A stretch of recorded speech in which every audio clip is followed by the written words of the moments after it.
Наследевме една тешка социоекономска состојба во државата, која што беше резултат на катастрофалното владење на СДСМ и на ДУИ. За среќа, резултатите на владата на ВМРО ДПМНЕ покажува дека уште во првата година од мандатот економијата заздравува, а ветувањата се остваруваат. Во првата година од мандатот го реализиравме предизборното ветување за 5000 денари зголемување на пензиите на сите пензионери. Понатаму ветивме дека ќе го завршивме проектот со клиничката болница во Штип, нешто што е многу значајно за овој крај, за овие граѓани во селото Ратево, во селото Митрашинци и воопшто за општината Берово, каде што сме денеска во посета.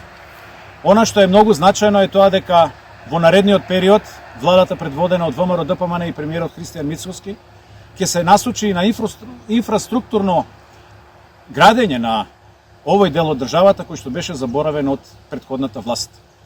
Почитувани граѓани, заедно сме денеска со нашиот кандидат и еден градоначалник на општина Берово, тоа е господинот Петар Ужински.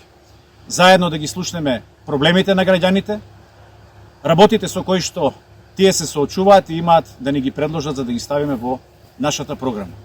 Верувам дека ВМРО ДПМНЕ во наредниот период ќе има градоначалник од ВМРО ДПМНЕ и тоа ќе биде господинот Петар Ужински за доброто на сите граѓани во Берово.